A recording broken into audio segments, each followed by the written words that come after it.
दुखु मोननानै गाव सावना लादों होनदों। लोगोसे गाव चिरां डिस्ट्रिक्ट होनना बुंना लादों। लिंहरनानै खाथिनि फार्मासियारि दं नालाय बेखौ लिंहरबाय, लिंहरनानै होनबाय गथ'खौ जे मा जादों बेन्टिसर जादों खोमा होननानै बिजि गंसे सानायनि थुबाय। खुलुमबाय रायजोफोर, आं नोंथांमोननिसिम मोनसे भिडिअ लाबोदों। बे भिडिअ जाहैबाय बे चिरां डिस्ट्रिक्टनि सिङाव थानाय बिजनी हालामनि आरोखि। दा बे सासे क्लास 8आव फरायनाय गथ'खौ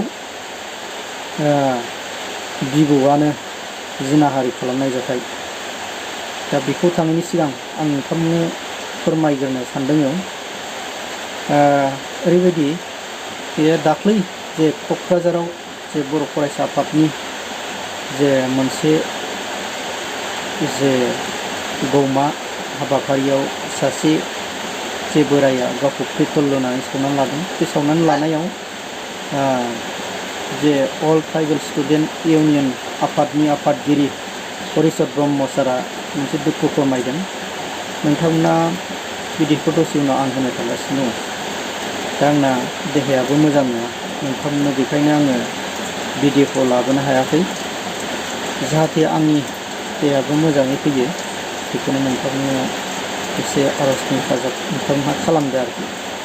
दा मेन जोंना भिडिअआव थाङो बे सासे फिसौखौ जे क्लास 8आव फरायनाय गथ'खौ माबोरै एफाबां मानि अनागारि अयथासार खालामखो होनना गोबां बिभिन्न जे बिनि बिमाया फोरमायदों, खोनासंनानै लादो। मोनसे रेलि आरो धरना हाबाफारि जानानै थाङो। जोंनि बिटिआर एग्रिमेन्टआव माखासे दफा दं, बेफोरखौ इमप्लिमेन्टेसन खालामनो थाखाय एबसुआ दिनै बे खुद्रिनाय हाबाफारिखौ लादोंमोन। बे हाबाफारियावनो गिथाव बाथाव सासे जोंनि बर' सुबुङा हरखाबै गावनि मोदोमखौ सोलेरखौ सावनानै लायो। आसरित, दुखुनांथाव।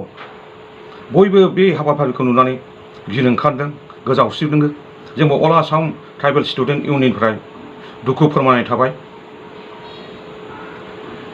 लोगोसे बे बिथिङा गाव जेब्ला सावजानायनि उनाव मानसिफोरनि सिगाङाव बुंनायखौ आं नुनो मोन्दों भिडिअ। बिथाङा होनदों बिटिआर एग्रिमेन्टआव इमप्लिमेन्टेसन जायैनि थाखाय दुखु मोननानै गाव सावना लादों होनदों। लोगोसे गाव चिरां डिस्ट्रिक्ट होनना बुंना लादों। दा बिथाङाथ' अर खामनानै खामजोब्बाय। आं नायनाय सिगाङावथ' मानसिया थिगैनो दं, दा हस्पिटालफ्राव लांबाय जानांगौ। दा बिथांनि ट्रिटमेन्टखौ जोंनि बिटिसि गभर्नमेन्टआ नायगोन। लोगोसे बिथांनि मा खारनै सावना लाखो, मानि थाखाय सावखो, जोंनि डिस्ट्रिक्ट एडमिनिस्ट्रेसन लोगोसे एसपि, जोंनि दानि बिटिसिनि चिफ हाग्रामा महिलारिखौ आं गुरै खावलायनाय थाबाय। बिथांनि बे माखासे जाथाय माबोरै जाखो, माबोरै जानो मोनखो, बेफोरनि सायाव मोजाङै उदिस लानानै नायबिजिरगोन। ओमफ्राय उदै साबाय थाबाय, हरसे उदै साबाय। जों अजानावबो लांबाय, दै जारिना होफैबाय आं दिनै माबाफोर बारफोर नांदों खोमा होननानै। ओमफ्राय हरसे नामायथारा, सानायानो नामायथारा, ओरैबायदि बाब्राबबाय थाबाय बियो। ओमफ्राय जों सोरांसियाव डाक्टारखौ लिंहरबाय। डाक्टारखौ लिंहरनानै खाथिनि फार्मासियारि दं नालाय बेखौ लिंहरबाय। लिंहरनानै होनबाय गथ'खौ जे मा जादों बेन्टिसर जादों खोमा होननानै बिजि गंसे सानायनि थुबाय। ओमफ्राय बे सानाय थुनानै मानिया नालाय जों बिजनियाव सन'ग्राफ खालामसै होननानैसो लाबोदोंमोन जोङो। राजेनाव लाबोबाय, राजेना बैसोआ खमथार होननानै राजेना बानायासै। ओमफ्राय जोङो रन्जित बर'नाव लांबाय, बिनाव बिजि गंनै थुबाय। थुनानै रतन रायनाव लांनायावसो सन'ग्राफ खालामनो थिनदोंमोन नालाय बेयाव थांबाय। ओमफ्राय बेयाव बुंबाय आरो गथ'आ, आं सोंबाय नों माबाफोर खालामना दं नामा? बुस्थुआथ' जानाय टाइम जाबाय, फुरा बोलो माबा फैखाजोब्बाय नालाय। ओमफ्राय जों सोंबाय मा खालामदों नों माबाफोर खालामदों नामा? बेयाव खालामदों, अमुगानो खालामदों होननानै बुंदों आरो गाव।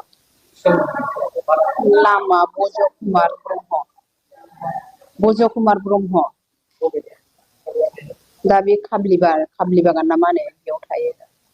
आंबो फुल डिटेल्सखौ मिथिया। लांजाबाय, दा लांजाबाय। बे आंनि बिहाव जायो, आंनि बिहावनि फंबायसो।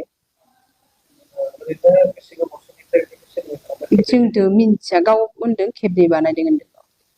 जों जेबो मिथिया, माने खिन्थायाखैबो गथ'आ, न'आवबो जेबो खिन्थायाखै। स्कुलाव थाङो बियो 8:30 थाङो, बेलासिनि 3:30 फैयो बे न'आव। जायो लोङो, साइकेल सालायना सानफ्रामबो थाङो फैयो। जेबो प्रब्लेम गैयामोन आरो मानसिया उदैयाबो नुस्राङाखै बोरै हमनो हागोन जों दायनिगिरिखौ साजा मोननांगोन बेनो आंनिया आंनि फिसानि जिहेतु लाइफआ बरबाद जाखाबाय आंना मोनथाया माने बे गावनि लाइफआव जाहाथे गावबो बरबाद जायो गाव साजाखौ मोनखानांगौ